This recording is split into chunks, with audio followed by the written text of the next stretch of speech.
All right, picture this. You're all excited about your hydroponics setup. You've got your water, your nutrients, your seeds, everything is perfect. And then your plants grow tall, skinny, and flop over like they just pulled an all-nighter. Yep, I've been there. When I first started, I couldn't figure out why my plants were getting leggy and then dying. In fact, with that small original setup I had, I probably killed at least 40 plants before I realized that it was the lights that were the culprit. Turns out, my lights were way too high, and my plants were stretching desperately to find some usable light. So that's when I started diving deeper, and I learned that plants don't just need light, they need the right amount and the right intensity of light. If it's too weak, they stretch and flop. If it's too strong, they crisp up like a bad sunburn. So let's break this down in the simplest way possible. How much light do your plants need, and how do you make it happen? Light intensity isn't just about wattage, it's also about distance. Light follows the inverse square law, which is a fancy way of saying move the light twice as far away, and your plants get 4 times less light. Imagine trying to read a book with a lamp that's across the room instead of right next to you. You're squinting and straining to use what little light you have. And that's what the plants feel like when the light's too far away or too weak. So don't be afraid to keep your lights close, just not too close. Unless your goal is grilled lettuce, and then, well, there are better ways to grill lettuce. So how much light is enough? Most home hydroponic growers are using 20 to 60 watt LED lights. So let's talk about how much light you actually need. On screen here is a quick reference that I made for recommended light heights based on wattage, and I'll leave it on this table for a little bit just in case you want to pause and take a screenshot. So you can see here that different wattages have different heights that you want to keep the lights away from your plants. If your plants are stretching, that's a sign they're too weak or too far away.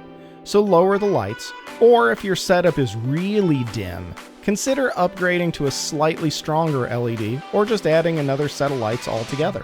But what if you can't adjust the height of your lights and they're too strong? Maybe your setup has fixed lighting, or you don't have an easy way to raise or lower them.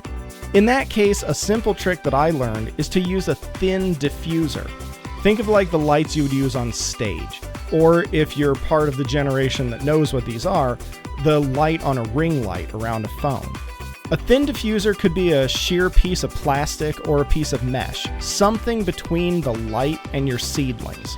This helps to soften the light and prevent young plants from getting blasted with too much intensity while still keeping them close enough to grow strong. And now, if you're dealing with floppy, leggy plants, here's another way to fix it. If you can, lower your lights. Start at the recommended heights and then adjust as needed, either up or down. You could also increase the number of light hours that you're giving to your plants. Most leafy greens love 14 to 16 hours of light per day. You could also get a better light, like I mentioned earlier. Not all LEDs are created equally. Cheap ones might not be giving your plants what they need. If you're using a 20 watt LED, you might need to supplement with an additional light or a slightly stronger one. And finally, if your lights are fixed and they can't be adjusted and they're too strong, then you can consider adding a diffuser like I talked about earlier to help balance the intensity. And that's it. Keep your enemies close and your lights closer. Use the right amount of intensity and your plants will grow strong and sturdy instead of looking like they're running away. If you're using a DIY system, the ability to raise and lower the lights might prove to be one of the most challenging elements. I know it was for me. I'm in the process of expanding my hydroponics into a large installation, and I'll be sharing some 3D printed light management options for those in later videos. So I hope this helps to avoid the dreaded floppy plant syndrome, also known as Photosynthetic Malnutrition Disorder, or PMD.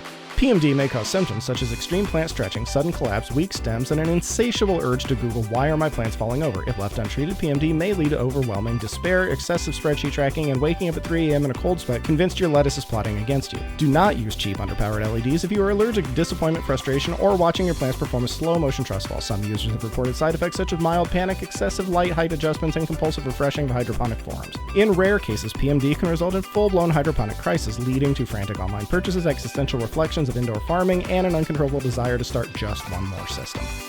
Fortunately, PMD is 100% treatable. Lower your lights and subscribe for more hydroponic tips, and consult your nearest grow setup for further evaluation. Happy growing!